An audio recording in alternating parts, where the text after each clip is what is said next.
ఈ ఉదయకాల సమయంలో మొదటిగా మన తండ్రి అయిన దేవునికి కృతజ్ఞతాస్తుతులు చెల్లిస్తున్నాను. అలాగే వాక్యము వినుటకు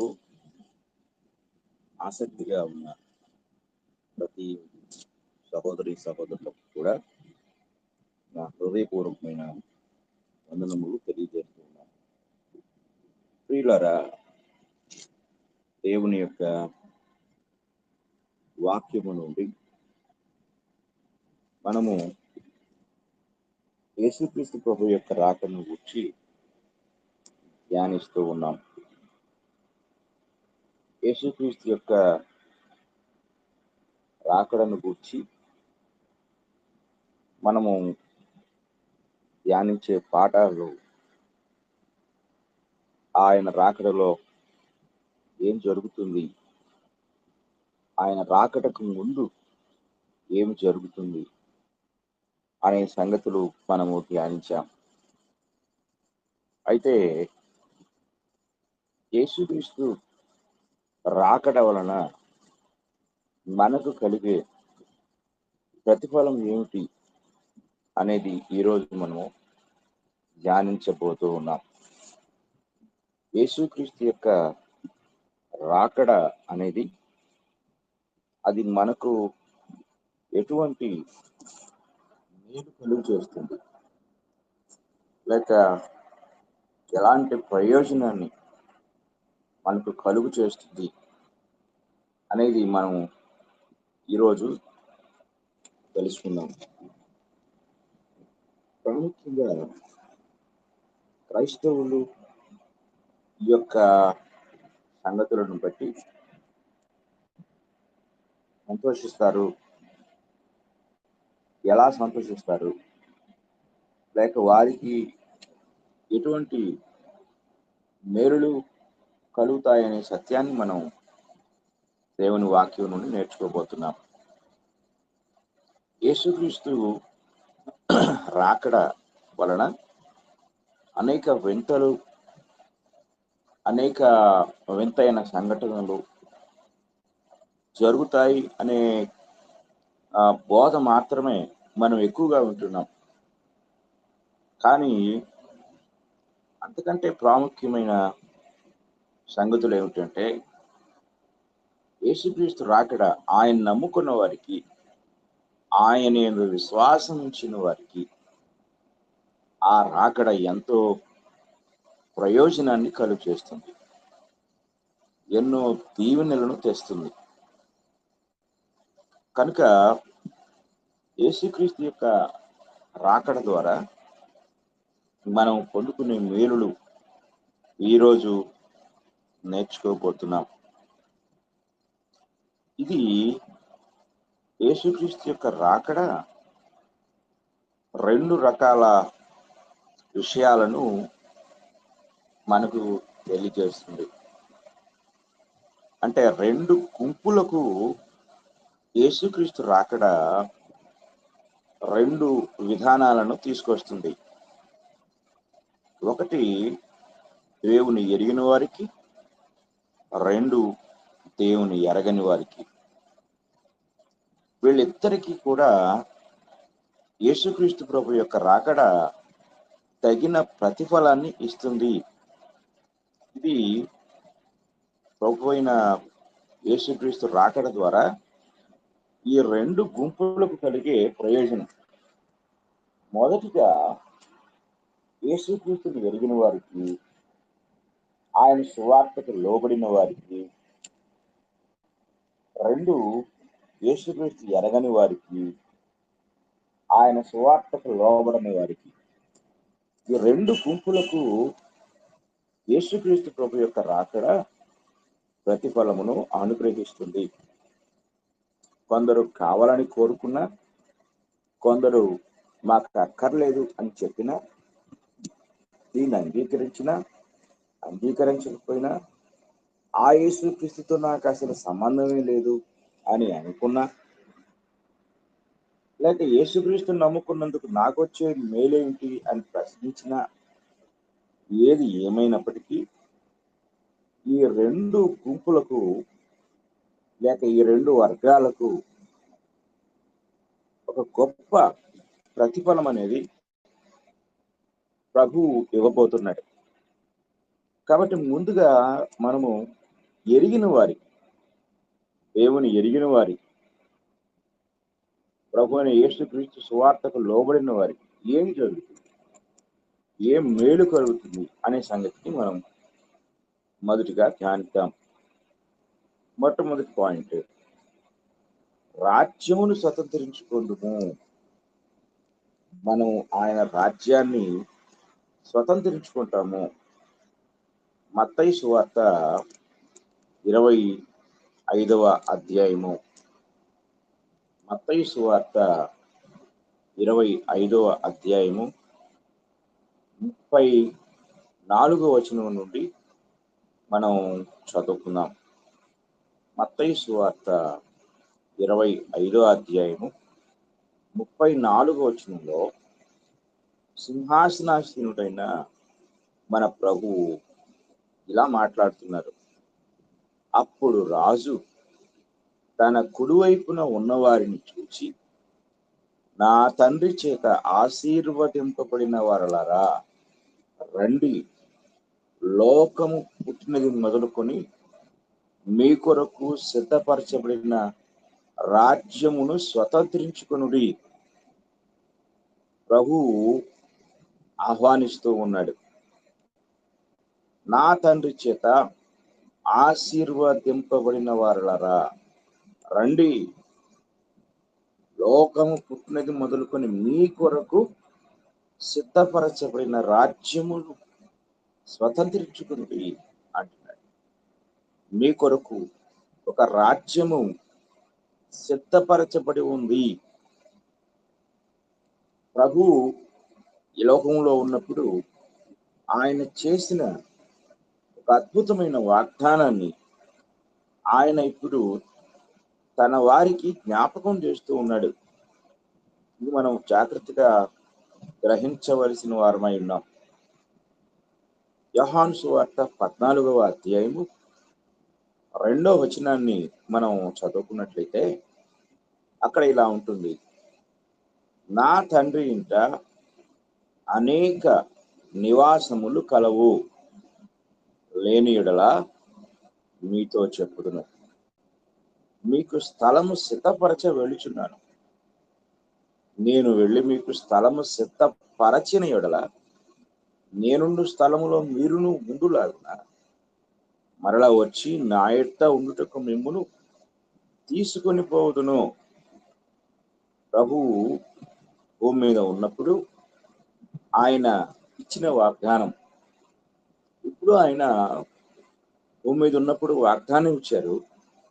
ఇప్పుడు ఆయన సింహాసనాసీనుడై ఉన్నాడు. ఇప్పుడు ఆయన ఇచ్చిన వాగ్దానం ప్రకారం ఆయన ఆహ్వానిస్తున్నాడు, రండి, లోకము పుట్టినది మొదలుకొని మీ కొరకు సిద్ధపరచబడిన రాజ్యమును స్వతంత్రించుకునుడి అని చెప్పి ఆయన ఆహ్వానిస్తా ఉన్నారు. అంటే యేసుక్రీస్తు ప్రభు యొక్క రాకడలో మన నిరీక్షణ ఫలించి మనము మన విశ్వాసానికి తగిన ప్రతిఫలమును మనం పొందుకుంటాం. ఇది మనం చాలా జాగ్రత్తగా గ్రహించవలసిన వారమై ఉన్నాం. కనుక రాజ్యాన్ని మనం స్వతంత్రించుకుంటాము, ఇది జాగ్రత్తగా మనం గ్రహించాలి. యేసుక్రీస్తు రాకడా నీకు ఎలాంటి ప్రతిఫలాన్ని ఇస్తుంది అంటే, మొట్టమొదట నీ రాజు స్వయంగా నిన్ను ఆహ్వానిస్తున్నాడు. ఆయన రాజ్యములోనికి, ఆయన మహిమలోనికి, ఆయన ఘనతలోనికి నిన్ను ఆహ్వానిస్తున్నాడు. కనుక యేసుక్రీస్తు రాకడకు ముందు నువ్వెన్ని కష్టాలు, శ్రమలు, బాధలు, ఇబ్బందులు, వేదనలు పడినా సరే వాటన్నిటికీ తగిన ప్రతిఫలాన్ని దేవుడు నీకు అనుగ్రహిస్తాడు. కనుక ఈ భూమి మీద అనేకులు, ఆయన పిల్లలు అనేక కష్టాలు పడ్డారు. అనేక శ్రమలు పడ్డారు, అనేక వేదనలు అనుభవించారు. వారందరికీ ఆయన తగిన ప్రతిఫలమును ఇస్తూ ఉన్నాడు. హెబ్రీయులకు రాసిన పత్రిక 11వ అధ్యాయం, హెబ్రీయులకు రాసిన పత్రిక 11వ అధ్యాయము మనం చదువుకుందాం. 11వ అధ్యాయం 33వ వచనం నుండి మనం చదువుకుందాం. వారు విశ్వాసము ద్వారా రాజ్యములను జయించిరి, నీతి కార్యములను జరిగించిరి, వాగ్దానములను పొందిరి, సింహముల నోళ్లను మూసిరి, అగ్ని బలమును చల్లార్చిరి, ఖడ్గ దారును తప్పించుకునిరి, బలహీనులుగా ఉండి బలపరచబడి యుద్ధములో పరాక్రమశాలులైరి, అన్యుల సేనలను పారదోలిరి. స్త్రీలు మృతులైన తమ వారిని పునరుద్ధానం వల్ల మరలా పొందిరి. కొందరైతే మరి శ్రేష్టమైన పునరుద్ధానం పొందకోరి విడుదల పొందనులక యాతన పెట్టబడి, మరికొందరు తిరస్కారములను, కొరడా దెబ్బలను, మరి బంధకములను, ఖైదును అనుభవించిరి, రాళ్లతో కొట్టబడిరి, రంపములతో కోయబడిరి, శోధింపబడిరి, ఖడ్గముతో చంపబడిరి, గొర్రె చర్మములను, మేక చర్మములను వేసుకుని దరిద్రులై ఉండి శ్రమపడి హింస పొందుచు అడవుల్లోనూ, కొండల మీదను, గుహల్లోనూ, సొరంగముల్లోనూ తిరుగులాడుచు సంచరించింది. అట్టివారికి ఈ లోకము యోగ్యమైనది కాదు. కనుక ఈ లోకము వారికి యోగ్యమైనది కాదు. వారి కొరకు మహాదేవుడు తన రాజ్యాన్ని సిద్ధపరిచి ఉంచాడు. సిద్ధపరిచి ఉంచి ఇప్పుడు అంటున్నాడు, రండి, మీ కొరకు సిద్ధపరచబడిన ఈ రాజ్యాన్ని మీరు స్వతంత్రించుకోరు అని చెప్పి ఆయన సాదర ఆహ్వానాన్ని ఆయన పలుకుతూ ఉన్నాడు. కనుక యేసుక్రీస్తు రాకడలో నువ్వు ఆయన యందు విశ్వాసం ఉంచిన విశ్వాసివైతే, పరిశుద్ధుడు అయితే, క్రైస్తవుడు అయితే, ఆయన శరీరంలో ఒక భాగాన్ని అయితే నీకు గ్రాండ్ వెల్కమ్ అక్కడ నీ కోసం సిద్ధంగా ఉంది. నువ్వు ఈ భూమి మీద ఎన్నో కష్టాలు, బాధలు, నిందలు, అవమానాలు ఎన్నో పడి విసిగిపోయి ఉండొచ్చు. దీనంతటికీ ఒక ఊహించలేనంత బహుమానం, ఊహించలేనంత గొప్ప ఆశీర్వాదం పరలోకములో నీ కొరకు సిద్ధంగా ఉంది. ఇది నీవు విశ్వసించితే నీ విశ్వాసం అంతకంతకు రెట్టింపు అవుతుంది. పౌలు గారు దెస్సలోనిక క్రైస్తవులతో ఆయన చెప్పిన మాటలు మనము ఒకసారి జ్ఞాపకం చేసుకుందాం. దెస్సలోనిక క్రైస్తవులు తీవ్రమైన నిందలలో, నిరాశలో ఉన్నారు.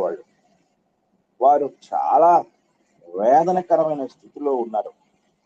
చూడండి, మొదటి పత్రిక 3వ అధ్యాయం, దెస్సలోనికయులకు రాసిన మొదటి పత్రిక 3వ అధ్యాయం మొదటి నుండి మనం చదువుకుందాం. కాబట్టి ఇక సహింపజాలక ఏథెన్సులో మేము ఒంటిగానైనా ఉండటం మంచిదని ఎంచి ఈ శ్రమల వలన ఎవడును కదిలింపడకున్నట్లు మిమ్మును స్థిరపరచుటకును, మీ విశ్వాస విషయమై మిమ్మును హెచ్చరించుటకును మన సహోదరుడును క్రీస్తు సువార్త విషయంలో దేవుని పరిచారకుడైన తిమోతిని పంపితిని. మేము మీ యొద్ద ఉన్నప్పుడు మనము శ్రమను అనుభవింపవలసి ఉన్నదని మీతో ముందుగా చెబుతుంది కదా, అలాగే జరిగినది. ఇది మీకు తెలియను. అట్టి శ్రమలను అనుభవించుటకు మనం నియమింపబడిన వారమని మీరు ఎరుగుదురు. ఇందుచేత నేను ఇకను సహింపజాలక శోధకుడు మిమ్మల్ని ఒకవేళ శోధించినేమో అని, మీ ప్రయాసము వ్యర్థమైపోనేమో అని, మీ విశ్వాసము తెలుసుకునవలని అతని పంపితిని.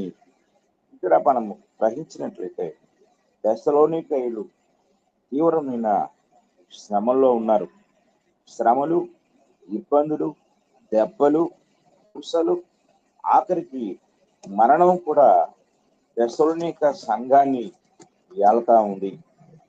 అలాంటి తీవ్రమైన కఠినమైన పరిస్థితుల్లో వారిని ఓదార్చడానికి పౌలు గారు ఈ పత్రికలు రాశాడు. కనుక తెస్సలోనిక సంఘాన్ని ఆయన ధైర్యపరుస్తున్నాడు. మీకు బహుమానం ఉంది, మీరు పడే శ్రమకి ఏ బహుమానం లేదని మీరు నిరాశపడద్దు.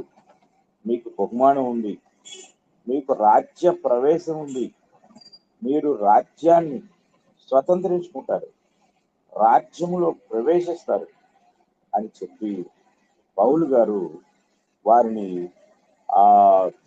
ఓదారుస్తూ ఉన్నారు. అపోస్తుల కార్యముల గ్రంథం 14వ అధ్యాయం, అపోస్తుల కార్యముల గ్రంథం 14వ అధ్యాయంలో పౌలు తన యొక్క బృందంతో సువార్త పరిచర్యకు వెళ్ళాడు. సువార్త పరిచర్యకు వెళ్ళిన తర్వాత ఆ యొక్క సువార్త పరిచర్యలో లుస్త్రా అనే పట్టణంలో ఆయన సువార్త ప్రకటిస్తూ ఉన్నప్పుడు అక్కడ కొందరు యూదులు అన్యజనులను రెచ్చగొట్టి అంతియోకియ నుండి, ఈకొని నుండి వచ్చి జనసమూహమును వారి పక్షంగా చేర్చుకుని పౌలు మీద రాళ్లు రువి అతడు చనిపోయాడని ఊరి వెలుపలికి ఇచ్చేశారు. అంత కష్టాలు పడినప్పటికీ పౌలు గారు అక్కడి నుండి కొద్ది కాలం పక్కనే ఉన్న తెప్పే అనే ప్రాంతానికి వెళ్ళిపోయి అక్కడ సువార్త ప్రకటించి మరలా ఏ పట్టణంలో ఆయన కొట్టారో ఆ పట్టణానికి తిరిగి వచ్చారు. తిరిగి వచ్చి వారికి ఆయన ఇస్తున్న గొప్ప ఆదరణకరమైన మాటలు మనం చదువుకున్నాం. 14వ అధ్యాయం 22వ వచనం చూడండి. శిష్యుల మనుషులను దృఢపరిచి విశ్వాసమందు నిలకడగా ఉండవలని అనేక శ్రమలను అనుభవించి మనము దేవుని రాజ్యములో ప్రవేశింపవలనని వారిని హెచ్చరించి, ఇది మనము జాగ్రత్తగా గ్రహించాలి. ఆయన అంటున్నాడు, అనేక శ్రమలను అనుభవించి మనము దేవుని రాజ్యములో ప్రవేశిస్తాం. ఇక్కడ ప్రభువు కూడా అంటున్నాడు, రండి, మీ కొరకు సిద్ధపరచబడిన రాజ్యమును స్వతంత్రించుకొనుడి అని ప్రభు స్వయంగా ఆహ్వానిస్తున్నాడు. కనుక ప్రియమైన వారులారా, యేసుక్రీస్తు యొక్క రాకడలో మనము పరలోకానికి వెళ్తాం. ప్రభువే ఆహ్వానిస్తున్నాడు. ప్రభు ఆహ్వానం మేరకు మన కోసం ఆయన, నేను సిద్ధంగా ఉంచుతాను, నేను ముందు వెళ్తున్నాను, నీకు సిద్ధపరుస్తాను అని చెప్పిన మాట ప్రకారం సిద్ధపరచబడిన రాజ్యానికి ఆయనే నిన్ను సాధారణంగా ఆహ్వానిస్తూ ఉన్నారు. ఇది మనం గ్రహించాలి. ఇక 2, మనము విశ్రాంతి పొందుతాం.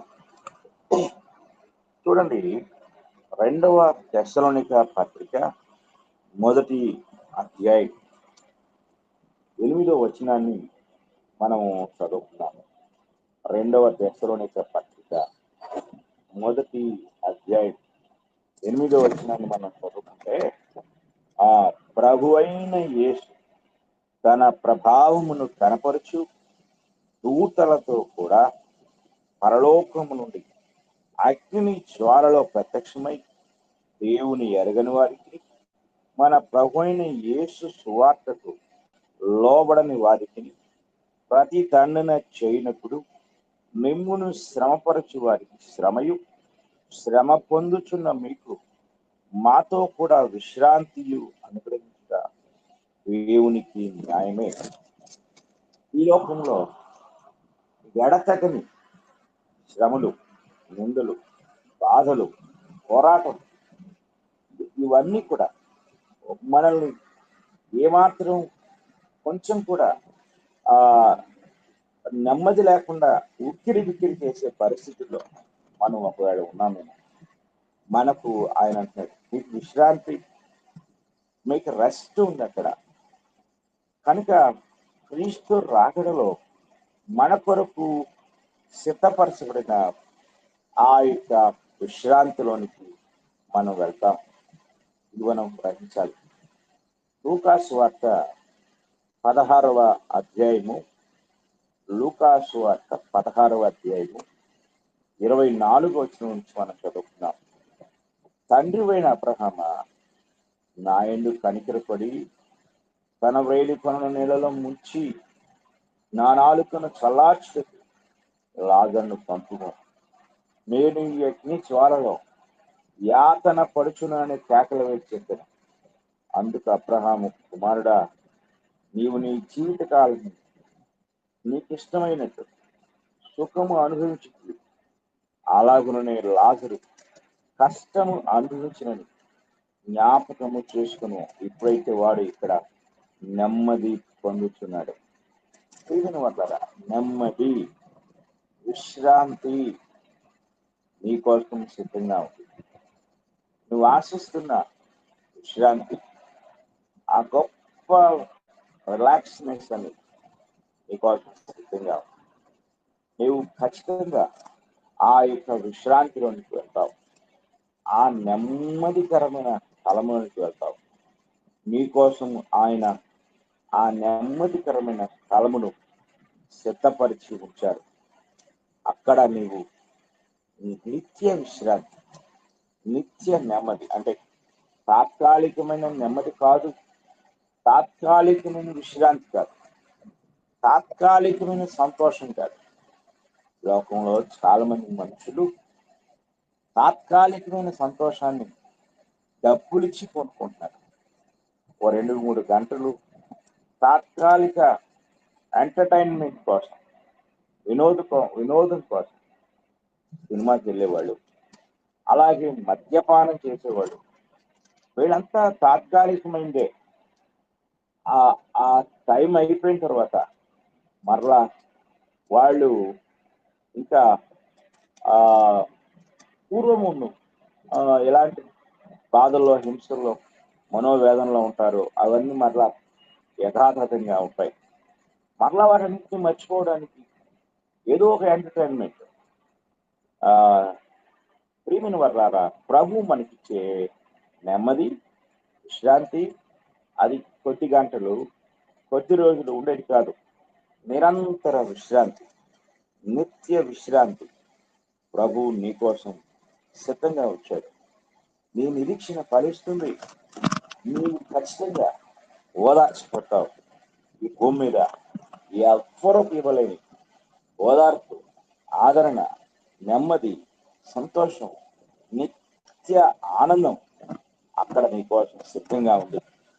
మనకంటే ముందుగా వెళ్ళిన మన పితరులు, విశ్వాస వీరులు, వాళ్ళందరూ కూడా వెయిట్ చేస్తూ ఉన్నారు.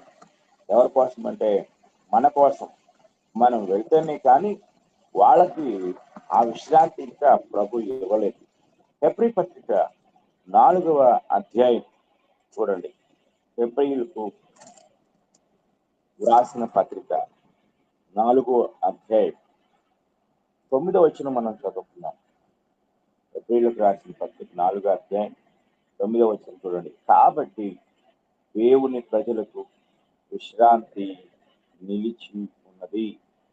కాబట్టి దేవుని ప్రజలకు విశ్రాంతి నిలిచి ఉన్నది. 6వ వచనం, 5-6 వచనాలు కూడా చదువుకున్నాం. ఇదిను గాక ఈ చోటుననే వారు నా విశ్రాంతిలో ప్రవేశింపరు అని చెప్పి ఉన్నాడు. కాగా ఎవరో కొందరు విశ్రాంతిలో ప్రవేశించుకున్న మాట నిశ్చయము కనుకొని. ఎవరో కొందరు మాత్రమే విశ్రాంతి, కొందరు విశ్రాంతిలో ప్రవేశించుదురన్న మాట నిశ్చయము కనుకొను. కనుక ఇది నిశ్చయం, కానీ కొందరికే. దీనికి ఉదాహరణగా దేవుడు ఇశ్రాయేలీయులు ఐగుప్తులో 430 సంవత్సరాలు కఠిన హింసలు వారు అనుభవించారు, కఠిన బానిసత్వం వారు అనుభవించారు. దానికి దేవుడు ఇనుప కొలిమి అని పేరు పెట్టాడు. కనుక ఐగుప్తు ఇనుప కొలిమిలో వారు దహించబడ్డారు. ఆ ఇనుప కొలిమి నుండి వారిని విడిపించి విశ్రాంతికరమైన, శ్రేష్టమైన, పాలు తేనెలు ప్రవహించే దేశాన్ని వారికి ఇవ్వటానికి ఆయన వాగ్దానం చేశారు. దేవుని కృపను బట్టి మోషే ద్వారా ఆ విశ్రాంతిలోనికి తీసుకెళ్ళటానికి ఆయన ఎంతో ప్రయత్నించారు. కానీ అతి కొద్ది మంది మాత్రమే, అంటే బయలుదేరిన వారి తరములో 2 మాత్రమే ఆ యొక్క వాగ్దాన భూమిలోనికి లేక విశ్రాంతికరమైన దేశంలోనికి ప్రవేశించగలిగారు. ఇది మనం జాగ్రత్తగా గ్రహించాలి. కనుక ఇది తాత్కాలికమైన విశ్రాంతి అయినప్పటికీ కొద్ది మంది మాత్రమే ప్రవేశించారు. అలాగే ఇప్పుడు కూడా నిత్య విశ్రాంతి మనకుంది. కానీ 6వ వచనం అంటున్నాడు, కాగా ఎవరో కొందరు విశ్రాంతిలో ప్రవేశించుదురను మాట నిశ్చయము గనుకును. చాలా జాగ్రత్త గ్రహించాలి. ఎవరో కొందరు, ఆ ఎవరో కొందరులో నువ్వు ఉన్నావా? నువ్వు ఉంటే నీ విశ్వాస జీవితం ధన్యమవుతుంది. నీవు ఉంటే నీ ప్రయాస, నీ యొక్క సమస్త బాధలు, సమస్త కష్టము తీర్చబడుతుంది. ఇది మనం జాగ్రత్తగా గ్రహించవలసిన వారమై ఉన్నాం. కనుక దేవుని వాక్యాన్ని మనం పరిశీలించినట్లయితే మనము ఆ యొక్క విశ్రాంతిలోనికి వెళ్తాం. ప్రకటన గ్రంథం 14వ అధ్యాయం 13వ వచనాన్ని మనం చదువుకున్నాం.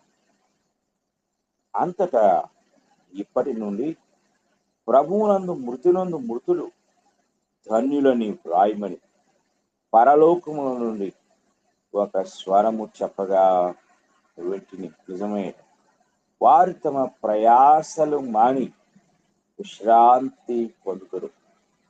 చూడండి, ఇక్కడ వారు తమ ప్రయాసలు మాని విశ్రాంతి పొందుతారు.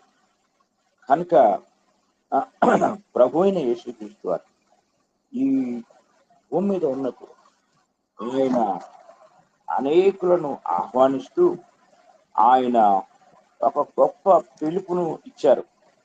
ఈ పిలుపు మనం చూస్తే మత్తయి సువార్త 11వ అధ్యాయం 28వ వచనంలో ఆయన ఇలా అంటున్నాడు, ప్రయాసపడి భారము మోసుకొనుచున్న సమస్త జనులారా నా ఎద్దకు రండి, నేను మీకు విశ్రాంతి కలుగు చేస్తాను. వాగ్దానం ఇచ్చిన మన ప్రభు ఆయన నమ్మదగినవాడు, నీతిమంతుడు.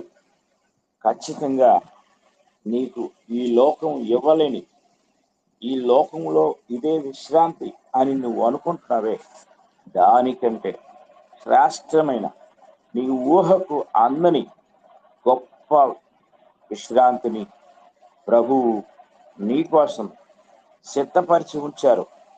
ఇది విశ్వసించి నీ విశ్వాసాన్ని జాగ్రత్తగా పట్టుకుని కొనసాగించినట్లయితే నీ విశ్వాసము తగిన ప్రతిఫలాన్ని పొందుతుంది. ఇది మనం గ్రహించాలి.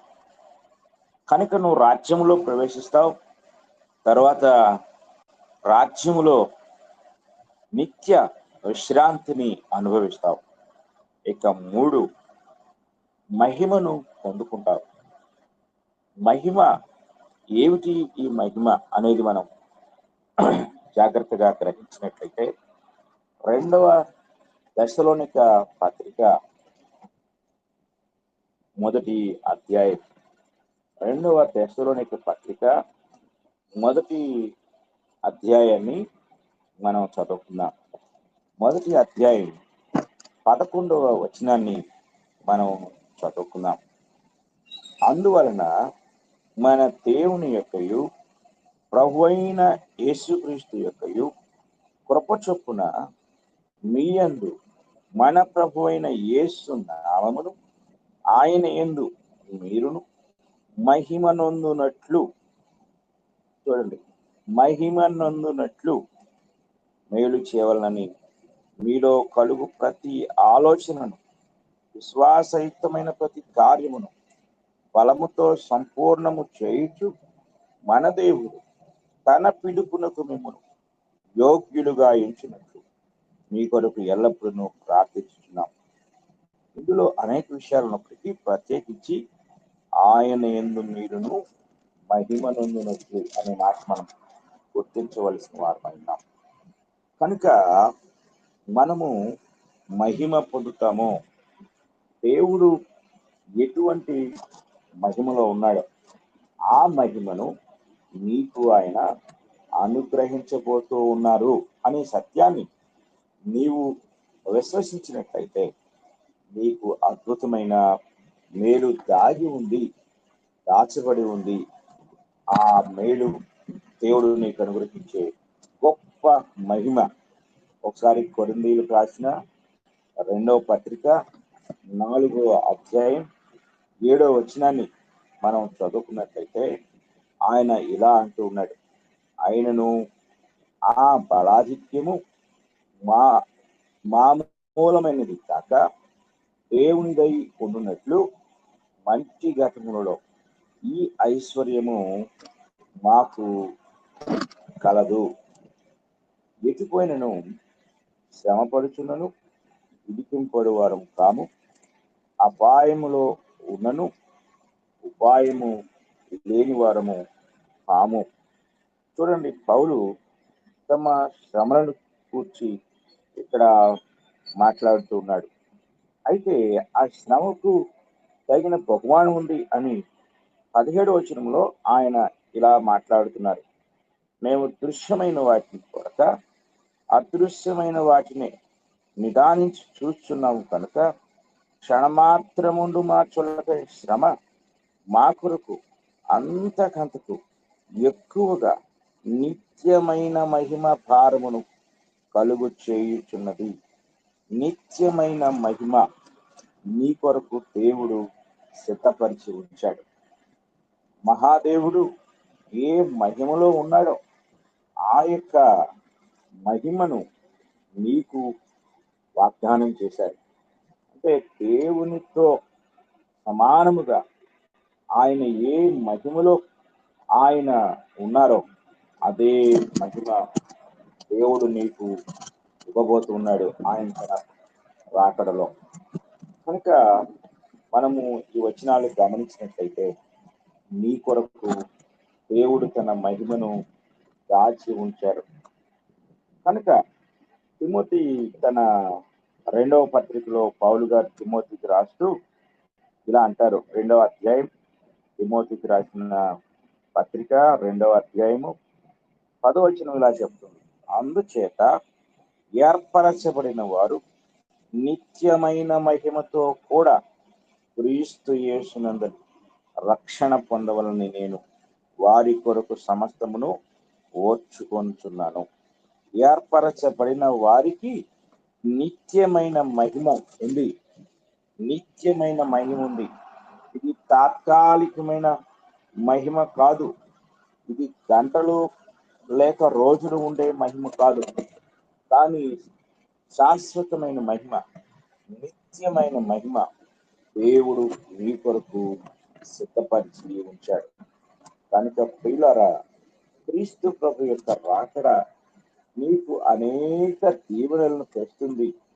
నీవు అనేక దీవెనలు, అనేక మేలులు పొందబోతున్నావు. కనుక నిరీక్షించు. దానికి ముందుగా కలిగే ప్రతి సంఘటనను ధైర్యంతో ఎదుర్కో. పేతురు కూడా ఈ విషయాన్ని బలపరుస్తూ ఇలా అన్నాడు. 1 పేతురు పత్రిక 5వ అధ్యాయము 10వ వచనం చదువుకున్నాం. తన నిత్య మహిమకు క్రీస్తునందు మిమ్మును పిలిచిన సర్వ కృపానిధియకు దేవుడు కొంచెము కాలము మీరు శ్రమపడిన పిమ్మట తానే మిమ్మును పూర్ణులనుగా చేసి స్థిరపరచి బలపరచును. చూడండి, తన నిత్య మహిమకు మిమ్మును పిలుస్తున్నాడు సర్వ కృపానిధి దేవుడు. ఆ కృపానిధిలో నిత్య మహిమ దాగి ఉంది కనుక ఆ నిత్య మహిమను మనము పొందబోతూ ఉన్నాం. కనుక ఇది మనం చాలా జాగ్రత్తగా గ్రహించవలసిన వారమై ఉన్నాం. కనుక క్రీస్తు ప్రభు యొక్క రాకడలో మనకు కలిగే ఈ అద్భుతమైన ప్రయోజనాలను మనము చాలా జాగ్రత్తగా గ్రహించినట్లయితే ఇది నిత్య మహిమ నీకోసం సిద్ధంగా ఉంది. ఆయన రాజ్యంలోనికి ఆహ్వానిస్తాడు, విశ్రాంతినిస్తారు, మహిమనిస్తారు. అలాగే ఆయన నిత్య జీవాన్ని కూడా మనము పొందుకుంటాం. చూడండి, మరలా మత్తయి సువార్త 25వ అధ్యాయం 46వ వచనాన్ని మనం చదువుకుందాం. మత్తయి సువార్త 25వ అధ్యాయము 46వ వచనాన్ని మనం చదువుకున్నట్లయితే అక్కడ ప్రభువే చెప్తున్న గొప్ప మాట చూడండి. వీరు నిత్య శిక్షకును, నీతిమంతులు నిత్య జీవమునకు పోదురు. క్రీస్తునందు దేవుని నీతి నీవు పొందుకున్నట్లయితే నీతిమంతుడైన నీకు నిత్య జీవం ఎదురు చూస్తూ ఉంది. నిత్య జీవాన్ని నువ్వు పొందుకుంటావు. నిత్య జీవము నీ కోసము ఎదురు చూస్తూ ఉంది. ఆ నిత్య జీవములోనికి నీవు ప్రవేశిస్తావు. ఇది మనం చాలా జాగ్రత్తగా గ్రహించాలి. క్రీస్తు ప్రభు రాకడలో నీ కొరకు నిత్య జీవాన్ని దేవుడు దాచి ఉంచాడు. కనుక మనము ఈ విషయాలు పరిశీలించినట్లయితే నీకు నిత్య జీవం ఉంది అనే గొప్ప వాగ్దానం ప్రభు మన కోసము సిద్ధంగా ఉంచాడు. కనుక క్రీస్తు ప్రభు రాకడలో మనము నిత్య జీవాన్ని పొందుకుంటాం. తర్వాత నిత్య రాజ్యంలో ప్రవేశిస్తాం.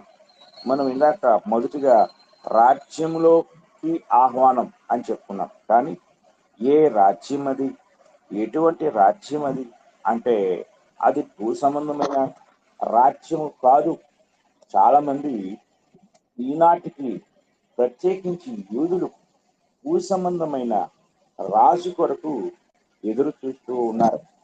వారి వలె చాలా మంది క్రైస్తవులు కూడా యేసుక్రీస్తు భూ సంబంధమైన రాజ్యాన్ని తెస్తారు, మరలా భూమి మీద రాజ్యాన్ని ఏళ్తారు.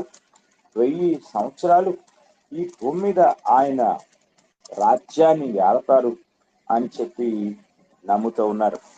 కానీ క్రీస్తు ప్రభు వారు స్వయంగా ఈ భూమి మీద ఉన్నప్పుడు పిలాతు అనే యూదుల అధికారికి ఆయన చెప్పిన మాట మనము ఒక్కసారి జ్ఞాపకం చేసుకున్నట్లయితే యోహాను రాసిన సువార్త 18వ అధ్యాయం 33వ వచనం ముందుగా చదువుకుని తర్వాత 36వ వచనాన్ని చదువుకుందాం. పిలాతు తిరిగి అధికార మందిరములో ప్రవేశించి యేసును పిలిపించి, యూదుల రాజువు నీవేనా అని ఆయన అడుగుగా, యూదుల రాజువు నీవేనా అని ఆయన అడిగాడు. 36వ వచనంలో యేసు ప్రభు అంటున్నాడు, యేసు చూడండి 38వ వచనం చదువుకున్నాం. యేసు నీవు అన్నట్టు నేను రాజునే. చూడండి 37వ వచనంలో యేసు అందుకు పిలాతు నీవు రాజువా అని ఆయన అడిగిగా, యేసు నీవు అన్నట్టు నేను రాజునే అని చెప్పాడు. కానీ ఆ 36వ వచనంలో యేసు నా రాజ్యము ఈ లోక సంబంధమైనది కాదు అని చెప్పారు. ప్రభువే స్వయంగా నా రాజ్యము ఈ లోక సంబంధమైనది కాదు అని చెప్పినప్పుడు యూదులు ఇంకా మెస్సియా వస్తాడు, రాజ్య పరిపాలన చేస్తాడు అని ఎదురు చూడటం చాలా హాస్యాస్పదం. అంటే వారు ఈ వాక్య భాగాన్ని నమ్మలేదు అని మనం ఎరగాలి. అలాగే భూమి మీద యేసుక్రీస్తు వారు 1000 ఏళ్ళు పరిపాలిస్తారు అని నమ్మే క్రైస్తవులు కూడా నా రాజ్యము ఈ లోక సంబంధమైనది కాదు అని ప్రభువే స్వయంగా చెప్పిన మాట వారు కూడా నమ్మలేదు. ఇది చాలా బాధకరమైన విషయం. నీ రాజు భూలోక సంబంధమైన రాజు కాదు, నీ రాజు యొక్క రాజ్యం కూడా భూలోక సంబంధమైన రాజ్యం కాదు. మొదట మనం దీన్ని తెలుసుకోవాలి. కనుక మన రాజు మనల్ని ఆహ్వానించే రాజ్యం, మనకి ఇవ్వబోయే రాజ్యం ఎలాంటి రాజ్యం? అది దాని స్వభావం ఏమిటి అంటే నిత్య రాజ్యము అన్నాడు. 2వ పేతురు 1వ అధ్యాయం 2వ పేతురు రాసిన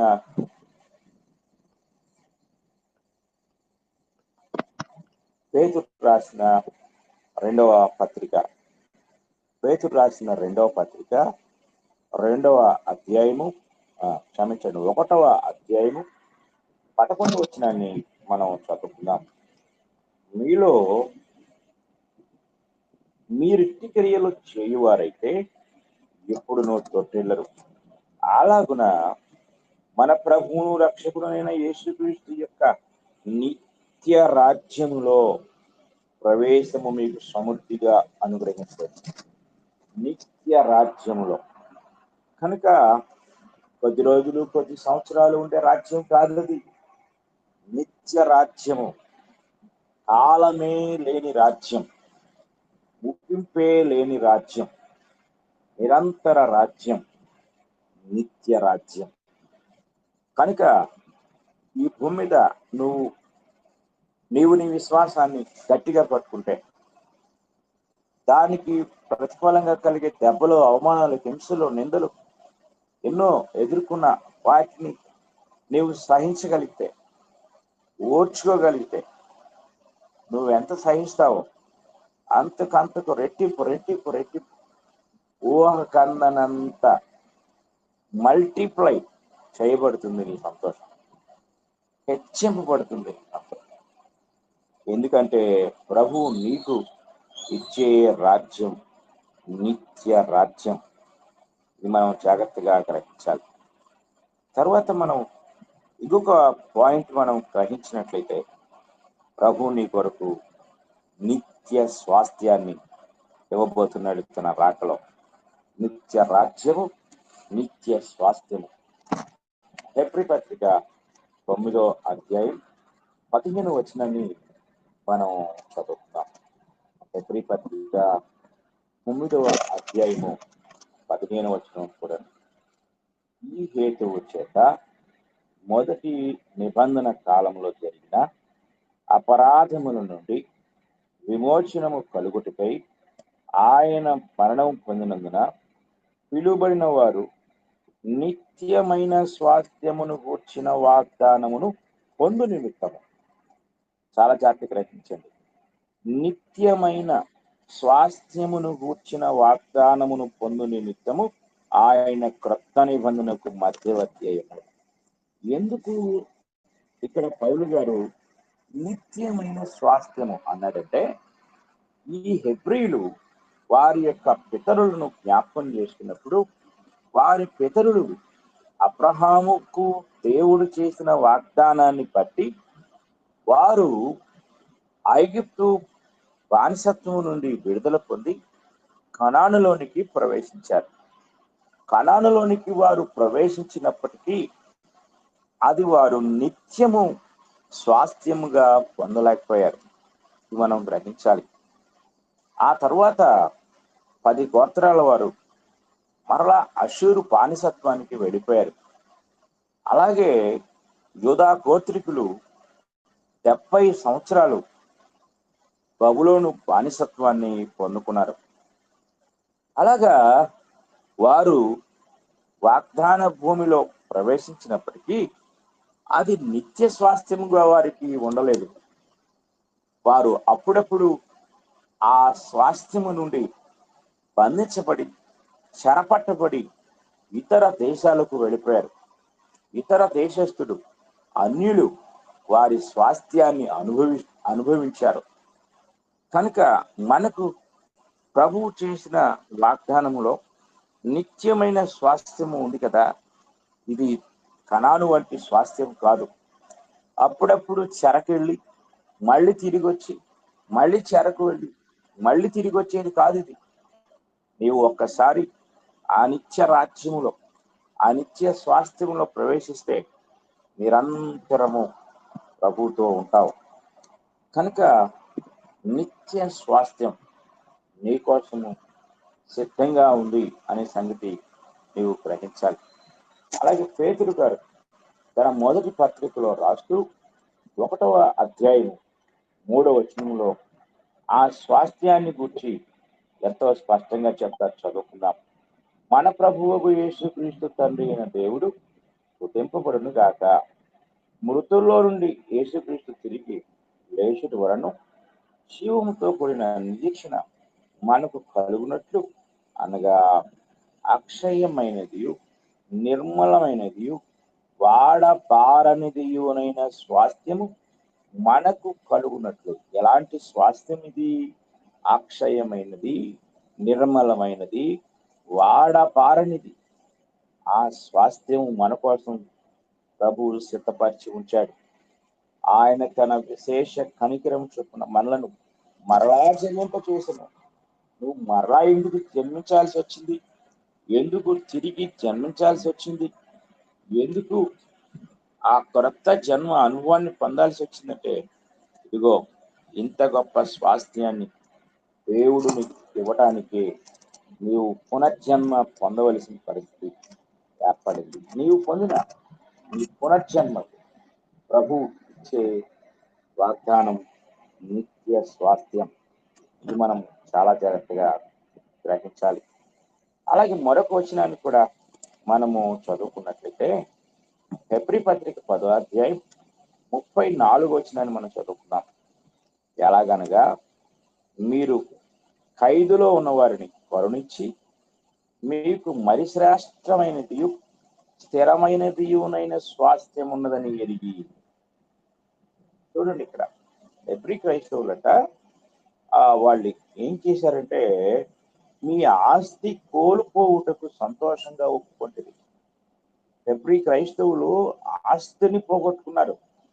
ఆస్తులు దూరం చేయబడ్డాయి. ఎందుకు అంటే మీ కొరకు శ్రేష్టమైనది స్థిరమైనదినైనా స్వాస్థ్యము ఆస్తి ఉంది.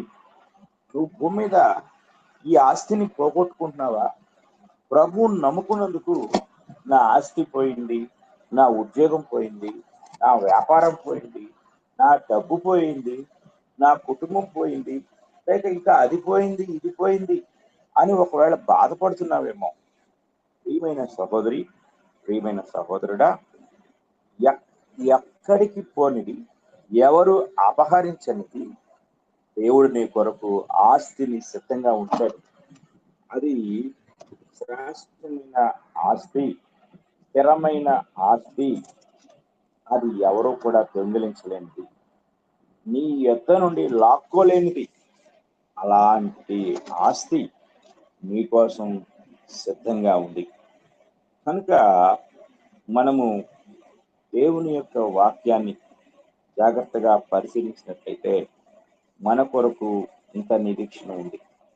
కనుక క్రీస్తు ప్రభు యొక్క రాకడలో ఒక క్రైస్తవునిగా, ఒక విశ్వాసిగా, ఒక పరిశుద్ధునిగా నీవు జీవిస్తూ ఉంటే నీకోసం దేవుడు ఉంచిన మేలులు, ఆశీర్వాదాలు ఎంత గొప్పగా ఉన్నాయో దేవుని వాక్యం నుండి మనము నేర్చుకుంటూ ఉన్నాం. కనుక ఇంతవరకు కొన్ని విషయాలు మనం నేర్చుకున్నాం. మిగిలిన విషయాలను దేవుని చిత్తమైతే రేపటి దినాన క్రీస్తు ప్రభు రాకడలో ఇంకా మన కోసం దాచి ఉంచిన దేవుడు ఇవ్వబోతున్న మేలులు ఆశీర్వాదాలను మనము నేర్చుకున్నాం. ఇంతవరకు శ్రద్ధతో విన్న మీ అందరికీ కూడా నా హృదయపూర్వకమైన వందనములు తెలియజేస్తూ ఈ మాటలు ముగిస్తూ ఉన్నాను.